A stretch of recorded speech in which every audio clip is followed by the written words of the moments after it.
Several reactions followed the British government disclaimer on the arrest of NNAMDI KANU, the leader of the indigenous people of Biafra. They made it clear that Nnamdi Kanu was not extradited from the United Kingdom. He was never taken off from the soil. Also, the Federal High Court sitting in Abuja on Tuesday ordered that the leader of the indigenous people of Biafra, Nnamdi Kanu, be remanded in detention of the Department of State Services. Justice Binta Nyako gave the order while granting the application by the prosecution.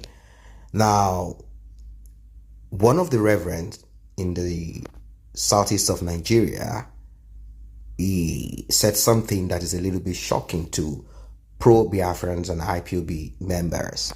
He said things that will definitely, kind of send a ripple effect. And he talked about the arrest of Nnamdi Kanu.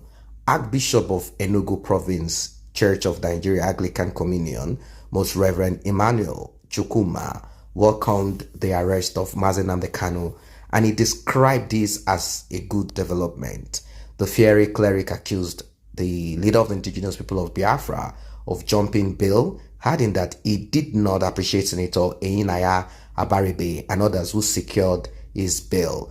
He said, rather, when he was abroad, he was instigating people to cause confusion. We warned him several times to stop that.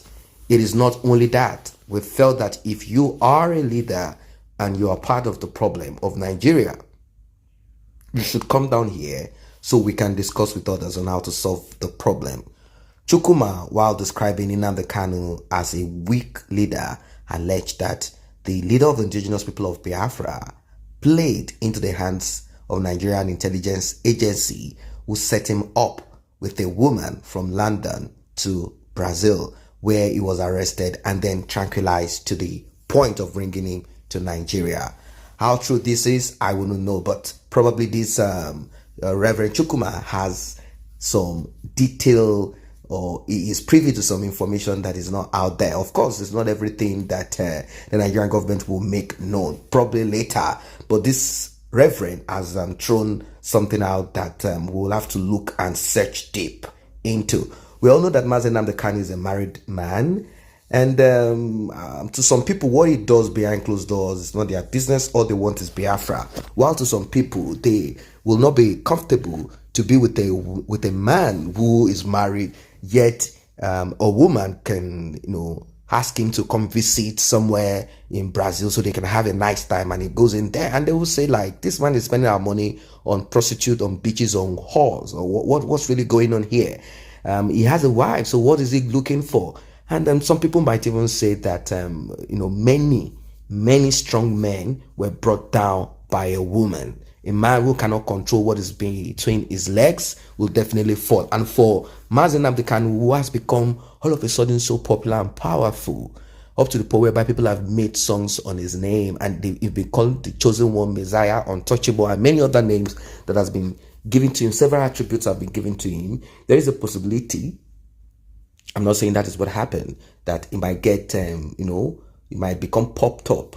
It might become problem. And there is another problem with leaders or people who are head of a group. Every leader, every commander should, as a matter of necessity,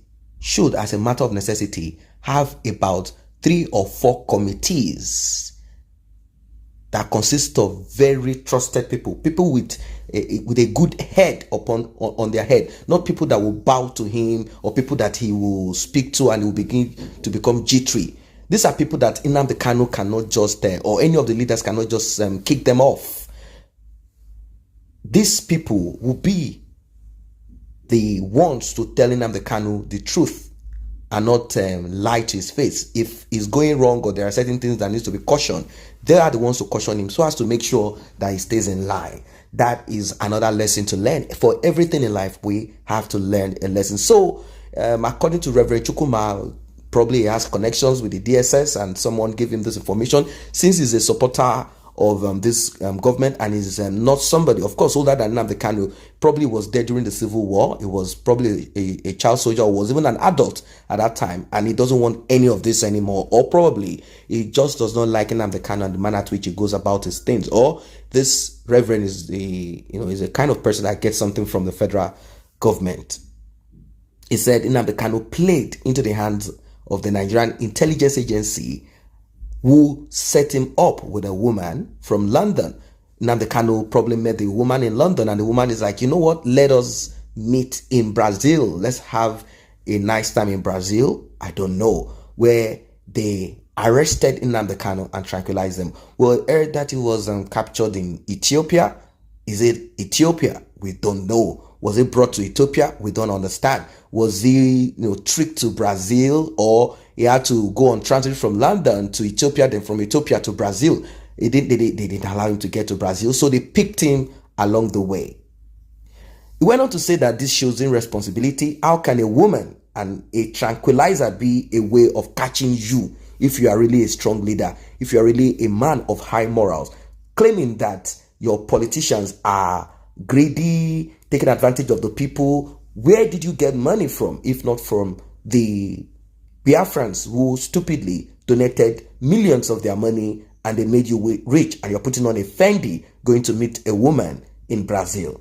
He said, I feel disappointed in him because they lured him out of London to Brazil with a woman. What a shame. And this is carried by Punch newspaper. It's not just something by the roadside and some say fake news. No, don't let us be stupid and foolish. Let us learn.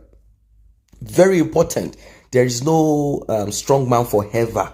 No, there's no strong man forever. Let us all learn and keep learning every day from mistakes of predecessors, from mistakes of people who have been there, from mistakes of people who are alive, from people who are dead.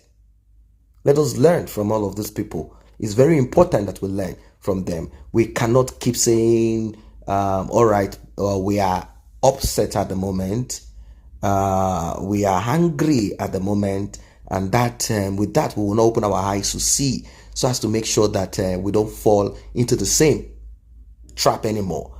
I believe at this moment the lawyer of Mazi Nnamdi Kanu will be speaking, and apart from that, if Nnamdi Kanu had created a structure that is really a structure, this is the time that we will find out if the structure will really be up and doing.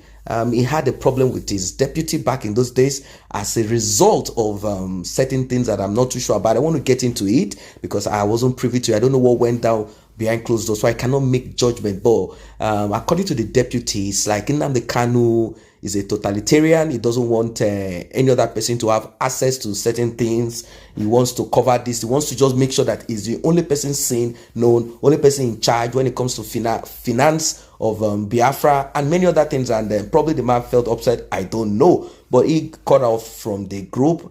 And now I don't know if there is a stronger or a very formidable deputy and other comrades who will take this to another level, so they will know that the arrest of Mazi Nnamdi Kanu is not the end of the movement to emancipate, to break this zoo called Nigeria.